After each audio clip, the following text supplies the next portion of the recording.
गुरुवे गौरचन्द्राय राधिकाय तदालये कृष्णाय कृष्णभक्ताय तद्भक्ताय नमो नमः। तद्भक्ताय नमो नमः। हरे कृष्णा। तो आप सभी का इस पवित्र दिवस में स्वागत है। आज हमारे प्राण वल्लभ बाल गोपाल पूर्ण पुरुषोत्तम भगवान श्री कृष्ण का अवतरण दिवस है, जिसे जन्माष्टमी के नाम से विश्व विख्यात हम जानते हैं। कभी कभी प्रश्न होता है कि भगवान का जन्मदिन क्यों मनाते हैं। सांसारिक लोग जैसे अपने स्वजनों का जन्मदिन मनाते हैं, क्या ऐसा ही जन्मदिन भगवान का भी होता है? अवतरण इति अवतारा नहीं, अपने धाम से जो इस धरती पर आते हैं, उतरते हैं, अवतरण करते हैं, उसे ही अवतार कहते हैं। हम तो इस संसार में जो जीव है वह अपने कर्म को भोगने के लिए इस संसार में आते हैं, लेकिन भगवान अपने कर्म के लिए नहीं आते हैं। भगवद गीता के चौथे अध्याय के 7वें-8वें श्लोक में भगवान कहते हैं, यदा यदा हि धर्मस्य ग्लानिर्भवति भारत अभ्युत्थानं धर्मस्य तदात्मानं सृजाम्यहम्। जब जब धर्म की हानि होती है और अधर्म बढ़ता है, फिर क्या होता है? परित्राणाय साधूनां विनाशाय च दुष्कृतां धर्म संस्थापनार्थाय संभवामि युगे युगे। साधुओं की रक्षा करने के लिए, वैष्णव मनुष्यों जो सज्जन हैं उनकी रक्षा करने के लिए और आतताइयों का विनाश करने के लिए भगवान हर युग में इस संसार में जन्म लेते हैं, अवतार लेते हैं। क्या भगवान को धर्म की स्थापना करने के लिए, दुष्टों का विनाश करने के लिए, सज्जनों की रक्षा करने के लिए इस धरती पर आना आवश्यक है? यह एक कारण है। भगवान कह रहे हैं कि मैं इन सब की रक्षा करने के लिए आता हूँ, लेकिन जो मुख्य कारण है वह है भगवान इस संसार में अवतार लेते हैं भक्तों को सुख देने के लिए। सुख क्या है? जैसे माता यशोदा को वात्सल्य सुख दिया, गोपियों को, राधा रानी को माधुर्य प्रेम दिया, सुख दिया, अर्जुन को सखा का प्रेम दिया, सुख दिया, और जितने भी उनकी प्रजा थे उनको राजा की तरह सुख दिया। तो इसका मुख्य कारण है भगवान के अवतार लेने का, अपने भक्तों को सुख देना।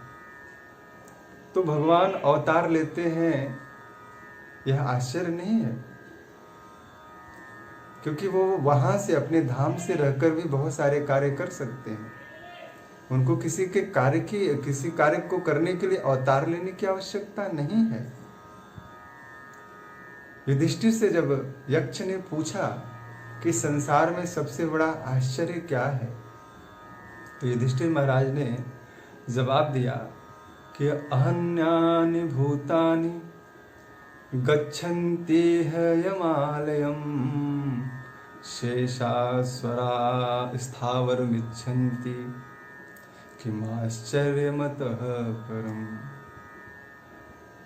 कहते हैं कि संसार में सब एक एक करके मर रहे हैं, लेकिन जो बचे हुए हैं वे सोचते हैं हम आजीवन अनंत काल तक जीवित रहेंगे, अमर रहेंगे। सबसे बड़ा आश्चर्य यही है, लेकिन वास्तव में यह सबसे बड़ा आश्चर्य नहीं है। भगवान इस धरती पर आकर अपनी लीलाओं के द्वारा जो कार्य करते हैं वह सबसे बड़ा आश्चर्य है। क्योंकि भगवान इस धरती पर आकर जब गोवर्धन पर्वत उठाते हैं, जब कालिया का मान भंग करते हैं, जब आतताइयों को मारते हैं, जब रण को छोड़कर भागते हैं, तो लोगों को आश्चर्य होता है कि भगवान होकर कोई युद्ध से भागे, भगवान होकर कोई माखन चुराए। आश्चर्य तो ये है ना, कोई कैसे भगवान हो सकता है जो माखन चुराए? कोई कैसे भगवान हो सकता है जो अपने बाल वालों की हाथ की जूठी, मुंह के जूठन खाए? ब्रह्मा जी को इसीलिए तो भ्रम हो गया। और वास्तव में ब्रह्मा जैसे देवता को भी अगर भ्रम हो सकता है तो संसार के जो लोग हैं उन्हें भी तो भ्रम होना स्वाभाविक है। इसलिए वे कटाक्ष करते हैं, वे नहीं मानते कि भगवान है। लेकिन किसी के मानने और न मानने से क्या सूरज के अस्तित्व पर कोई फर्क पड़ता है? इसलिए जो भक्त हैं, जो वैष्णव हैं, वे भगवान को मानते हैं। स्वयं भगवान भगवद गीता में कहते हैं, नौ मां दुष्कृति नो मूढ़ा प्रपद्यन्ते नराधमा माया प्रीत ज्ञाना आशुरम भावमाश्रिता। जो मूढ़ है, जिनके बुद्धि को माया ने हर लिया है, अर्जुन, वे मेरे गुण और कर्म को नहीं जानते, वे मेरी लीला को नहीं समझते, मेरे जन्म को नहीं समझते। क्यों? क्योंकि भगवान का जन्म कैसा है? जन्म कर्म च मे दिव्यम यो वेत्ति तत्वतः त्यक्त्वा देहम पुनर्जन्म नैति मामेति सो अर्जुन। हे अर्जुन, तुम्हारे भी कई जन्म हो चुके हैं और मेरे भी कई अवतार हो चुके हैं। अंतर सिर्फ इतना है, जन्म कर्म च मे दिव्यम। मेरा जन्म और मेरा जो कार्य है वह दिव्य है। साधारण लोग इसे नहीं समझ सकते, क्योंकि साधारण लोग की बुद्धि जो है वह तार्किक होती है, और जहां तर्क है वहां भगवान नहीं, भगवान को समझने की चेष्टा नहीं है। इसलिए भगवान का जन्म और कर्म वह बड़ा ही दिव्य होता है। वह सब लोग नहीं समझ सकता, सब लोग नहीं जान सकते। इसलिए जो भक्त हैं, जब व्यक्ति उनका संगत करता है, उनकी संगति लेता है, तभी वह जान पाता है भगवान कौन है। Who is god, what is the purpose of life, who am I, we are soul और वी आर दिस बॉडी। तब हमको समझ में आता है मैं कौन हूँ, भगवान कौन है। मैं यह शरीर हूँ या आत्मा हूँ, मैं भगवान का अंश हूँ या स्वयं का अंश हूँ, मैं पृथक हूँ। यह विवेचना जब हम सत्संग करते हैं तभी हमको ज्ञात होता है। जैसे बच्चा कितना भी बुक से, टेक्स्ट बुक से, किताब से पढ़ ले, लेकिन जब तक वह स्कूल नहीं जाता, वह कॉलेज नहीं जाता, वह विद्यालय नहीं जाता, उसको ज्ञान प्रैक्टिकल भाषा में नहीं आती। गुरु के बिना ज्ञान संभव नहीं होता। इसी तरह सत्संग के बिना, गुरु की शरणागति के बिना ज्ञान संभव नहीं है। भगवान को आप नहीं समझ सकते। क्या भगवान अपने आप को किसी व्यक्ति के कहे पर प्रकट करते हैं? कोई कह दे मैं तो भगवान को तब मानूंगा जब भगवान दिखेंगे, तो विचार कीजिए, आपको प्रमाण देने के लिए क्या जो संसार का मालिक है, ब्रह्मांड का मालिक है, उसे आवश्यकता है? भगवान किसके कहने पर आते हैं? भगवान भक्तों के प्रेम के वशीभूत होकर यहाँ पर आते हैं। इसीलिए कहा गया है जब भगवान गर्भ में आए तो देवता लोग और सब लोगों ने देखा क्या कि जा दिन ते हरि गर्भ ही आए, असकल लोक सुख संपत्ति छाए। भगवान ने जब कौशल्या माता के गर्भ में पदार्पण किया, जिस दिन से उसी दिन से सब जगह मंगल ही मंगल होने लगा, शुभ ही शुभ होने लगा, शुभ जितने भी प्राणी थे सब प्रसन्न थे, खुश थे, अंतरात्मा प्रसन्न थी, हृदय एक दूसरे से मिलकर ऐसा लगता था कि प्रेम की नदी बह रही है। इसी तरह भगवान कृष्ण भी जब आए तो मथुरा में जो माता पिता कारागार में बंद थे, हथकड़ी से लगे हुए थे, वह ताला वह हथकड़ी सब टूट गया। आजकल कुछ लोग कहते हैं भगवान जेल में पैदा हुए, तो हमको जेल में जाने से क्या प्रॉब्लम। वास्तव में भगवान जेल में पैदा तो हुए, लेकिन जेल में रहे नहीं। जैसे ही अवतार लिया, प्रकट हुए, समस्त जेल की बेड़ियां टूट गई, समस्त जितने भी द्वारपाल थे सब सो गए और भगवान को जहां जाना था गोकुल वहां चले गए। इसलिए भगवान की लीलाओं को तर्क से मत समझो, भगवान की लीलाओं को भक्ति से, प्रेमांजन चक्षु विलोचनेन संतः सदैव हृदय विलोकयन्ति।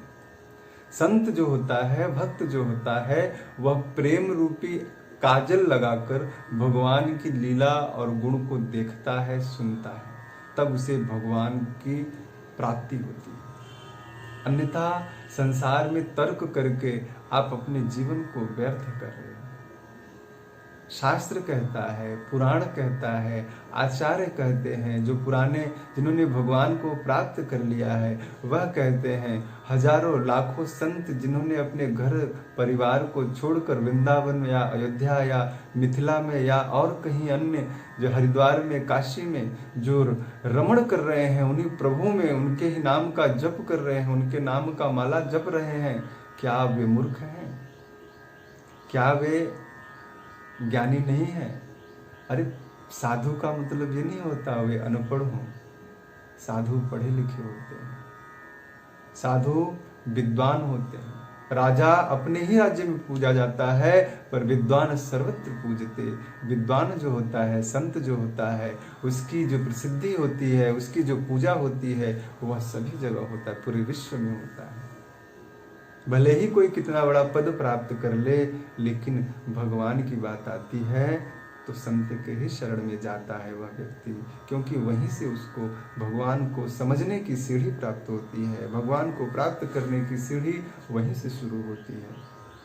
इसलिए भगवान को अगर जानना है तो किसी सत्संग, किसी संत की शरण में जाओ और उनसे प्रश्न करो, भगवान संसार में जन्म क्यों लेते हैं?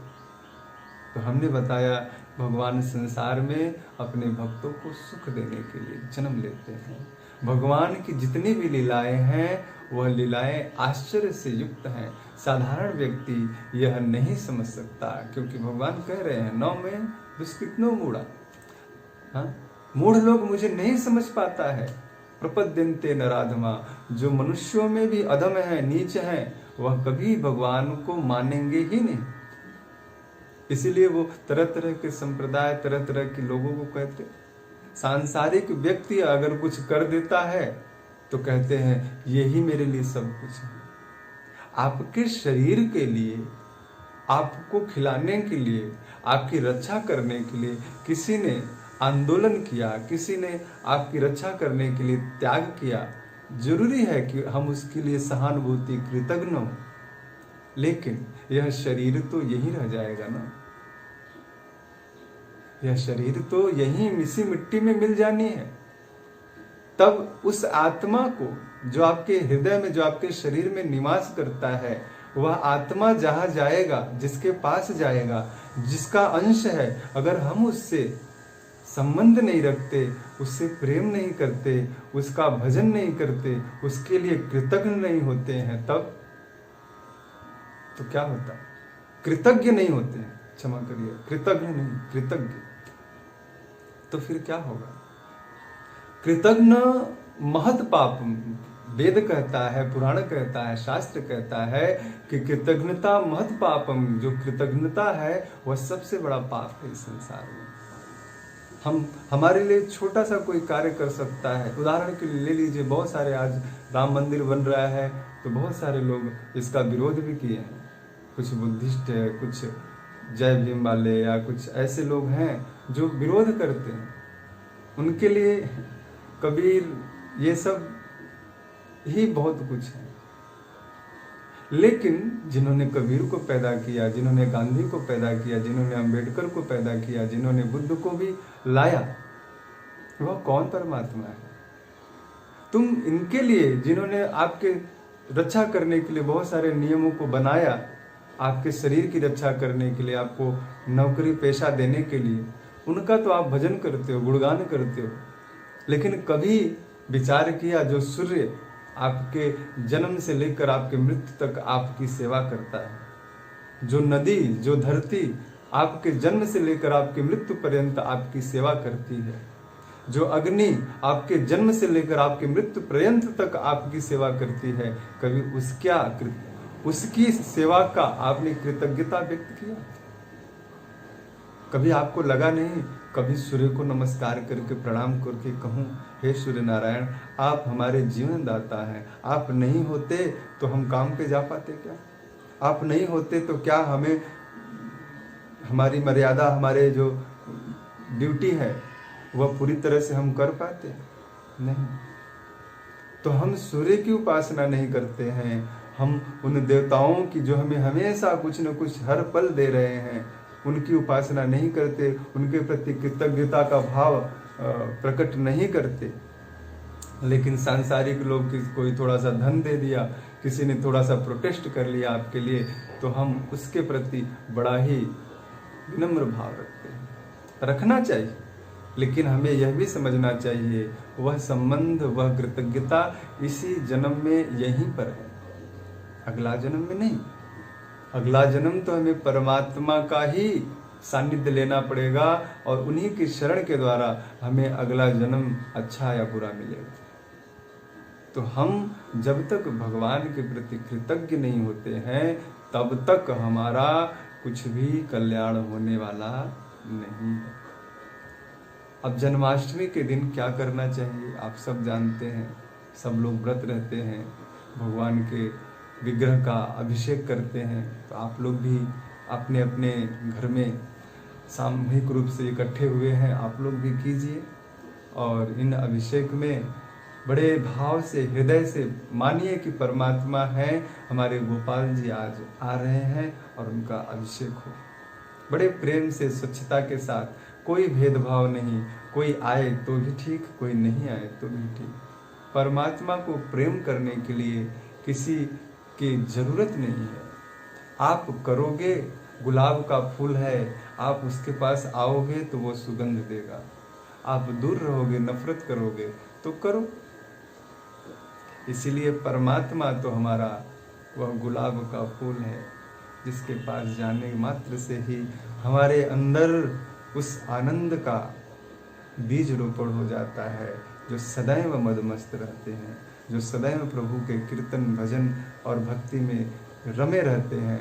अपने गृहस्थ जीवन में, अपने संन्यास जीवन में, अपने वानप्रस्थ जीवन में, अपने ब्रह्मचर्य जीवन में, अपने ड्यूटी को, अपने कर्तव्य को करते हुए जो समय बचता है वह भगवान की सेवा में, भगवान के नाम में, भगवान के गुण में लगा देते हैं।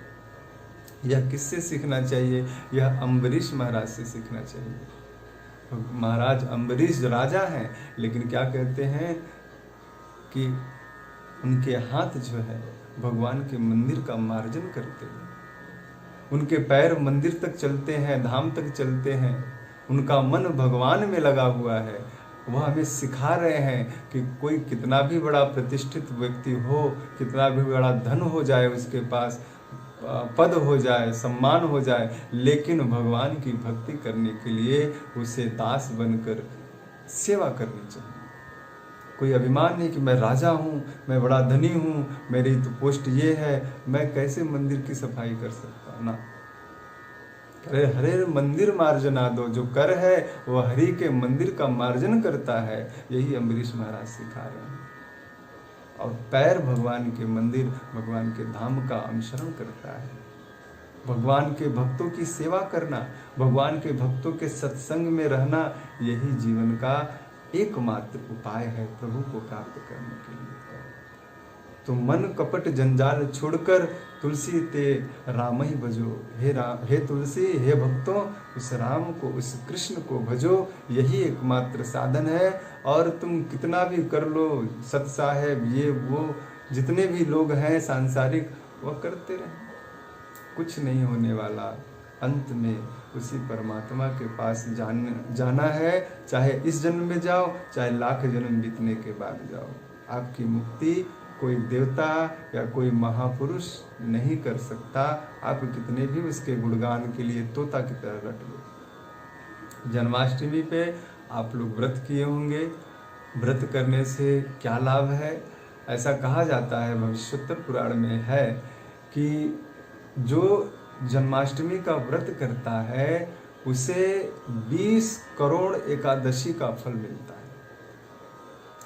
20 करोड़ अगर आपने एकादशी किया तो 20 करोड़ एकादशी व्रत करने के बाद जो फल मिलता है वह सिर्फ जन्माष्टमी कर लो आपको मिल जाएगा। ब्रह्म वैवर्त पुराण में लिखा है, जो सावित्री हैं जिन्होंने यमराज से अपने पति को बचा लिया था, अपने पतिव्रता धर्म के बल पर, उनसे यमराज जी कहते हैं कि हे देवी, जो जन्माष्टमी का व्रत करता है उसके 100 जन्मों के पाप तो ऐसे ही भस्म हो जाते हैं।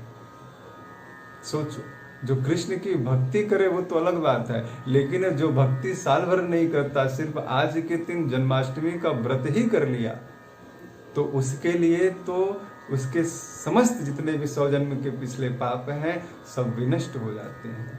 अब कोई इसमें शक करे, संशय करे तो लाभ नहीं होगा।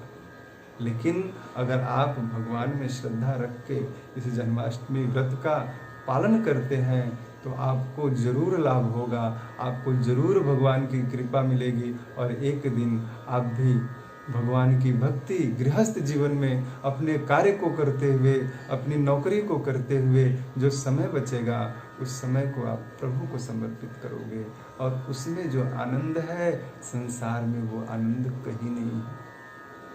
जो सोचते हैं हम समाज के तर्क करेंगे, हम शिक्षा के तर्क करेंगे, हम मनुवादी विरोध करेंगे, हम इनका विरोध करेंगे, हम ब्राह्मणवाद का विरोध करेंगे, हम बहुत सारे जाति पाति को लेकर जो आडंबर कर रहे हैं वह इस संसार में मरे पड़ेंगे। उनका कुछ नहीं होने वाला, वह सिर्फ अपने समय को बर्बाद कर रहे हैं।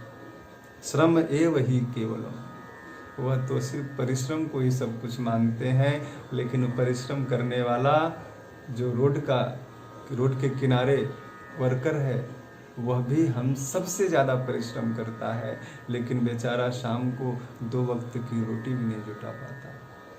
अगर परिश्रम से सब कुछ होता तो फिर अंबानी 2 मिनट का 2 करोड़ 5 करोड़ नहीं कमाता।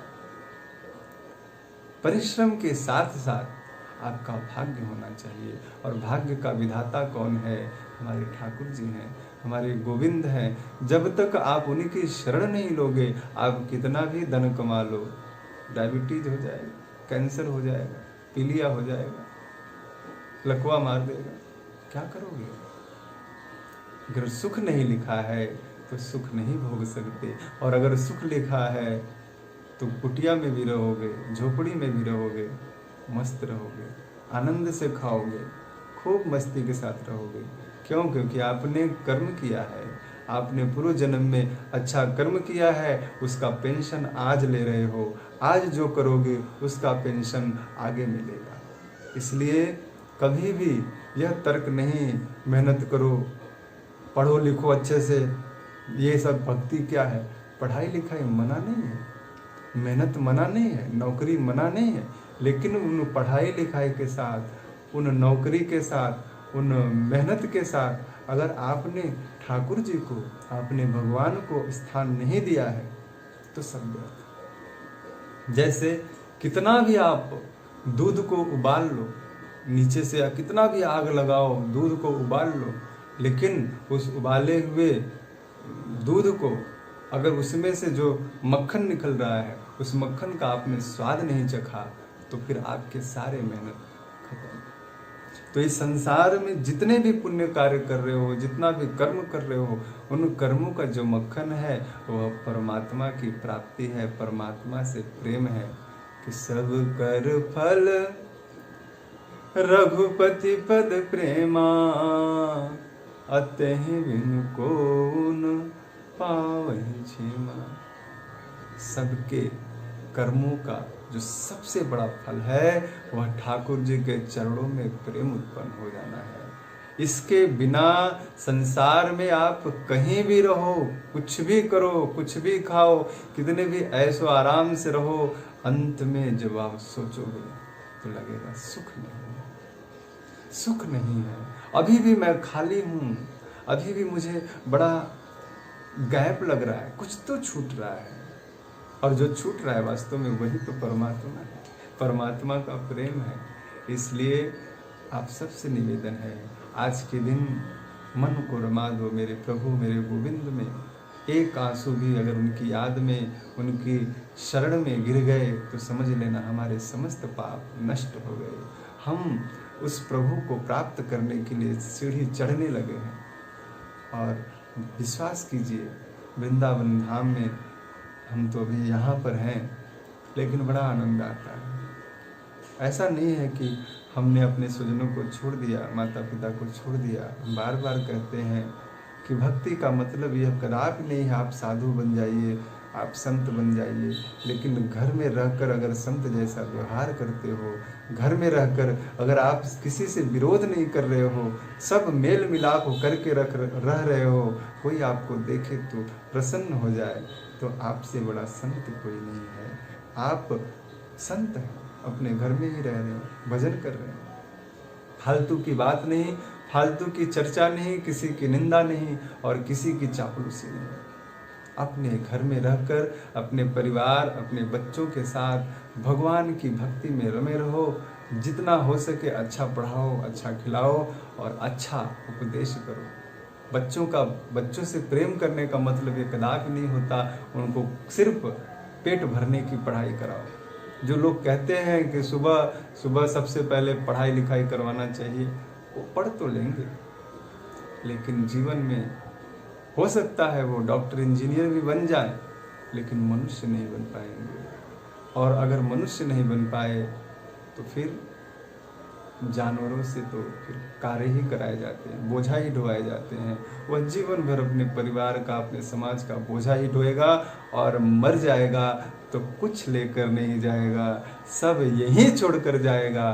फिर कहाँ जाएगी उसकी पढ़ाई, कहाँ जाएगी उसकी लिखाई, कहाँ जाएगा उसका सब कुछ। लेकिन जो भगवान का भजन किया है, जो भगवान की भक्ति कर रहे हैं, उनको तो विश्वास है कि ये जो कर्म मैं कर रहा हूँ यह मेरे परिवार के लिए है ड्यूटी, लेकिन जो मैं भजन कर रहा हूँ, जो जप कर रहा हूँ, जो मैं कीर्तन कर रहा हूँ, जो मैं व्रत रह रहा हूँ, ये मेरे परमात्मा के लिए है, मेरे प्रभु के लिए है। क्योंकि अंत में वही जाना है कि श्वास श्वास पे नाम जप, वृथा श्वास ना होए, ना जाने किस श्वास पे आवन होए न होए। देखिए, इस श्वास श्वास पर भगवान का नाम लेना चाहिए। क्यों?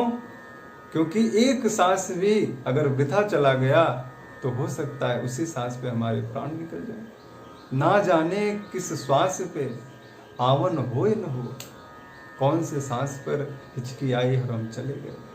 इसलिए मन में प्रभु का नाम लेते रहो कि नाम रटते चलो, ध्यान करते चलो, हर समय कृष्ण क्यों याद करते चलो। कृष्ण गोविंद गोपाल गाते चलो, कृष्ण गोविंद गोपाल गाते चलो। देखना इंद्रियों के न घोड़े भगे, कि उनमें हरदम ही संयम के कोड़े लगे। अपने रथ को सुमार्ग लगाते चलो। कृष्ण गोविंद गोपाल गाते चलो। कृष्ण गोविंद गोपाल गाते चलो। हमने उन्हीं गोविंद को दिल दे दिया है, अपना हृदय दे दिया है, अपना सब कुछ दे दिया है। हे प्राण आराध्य, आज के दिन यही प्रार्थना करते हैं कि जितना हो सके अपनी सेवा में हमारे शरीर को, हमारी वाणी को, हमारे मन को लगाइए। हमारा मन आपके चरण कमलों में उस पंछी के बाद भांति कैद हो जाए, जिसे निकलने पर निकलने ही न दिया जाए, वह पिंजड़े में कैद रहे। मेरा मन जानता हूं काम क्रोध लोभ मोह मद मत्सर में घूमता है, लेकिन जैसे संसार में, इस संसार सागर में जो पक्षी है कि पंख उड़ानू गगन को, पंख तो उड़ा दिया, समुद्र में उड़ रहे हैं, लेकिन कहां पर रुकना पड़ेगा। जैसे उड़ी जहाज को पंछी पुनि जहाज पर आरो। हे ठाकुर, जैसे समुद्र, संसार रूपी इस समुद्र में जहाज पे बैठा व्यक्ति, जहाज कौन सा है? आपके भक्ति रूपी जहाज पर बैठा व्यक्ति, वह पंछी आकाश में कितनी भी ऊंचाई उड़ जाए, कितना भी मान प्रतिष्ठा सम्मान धन दौलत का राजा हो जाए, लेकिन उसे बैठने की शरणागति मिले तो वह आपकी भक्ति रूपी नौका ही है। उस नौका पे विराजमान हो जाओगे तो समुद्र पार कर लोगे, वरना मेरो मन अनंत कहाँ सुख पावे, कि मेरो मन अनंत कहाँ सुख पावे। जैसे उड़ी जहाज को पंछी, जैसे उड़ी जहाज को पंछी पुनि जहाज पे आवे, मेरो मन अनंत कहाँ सुख पावे। बहुत बहुत धन्यवाद आप सभी को। जन्माष्टमी की शुभकामनाएं, मंगल कामनाएं। भगवान ठाकुर जी आप सबके जीवन में नए रंग भरे। आप लोग सदैव मस्ती के साथ भगवान का भजन करिए और अपने घर परिवार, अपनी जिम्मेदारियों को अच्छे से निभाइए। जय श्री कृष्णा, हरे कृष्णा, जय श्री गुरुदेव, जय श्री प्रभुपाद।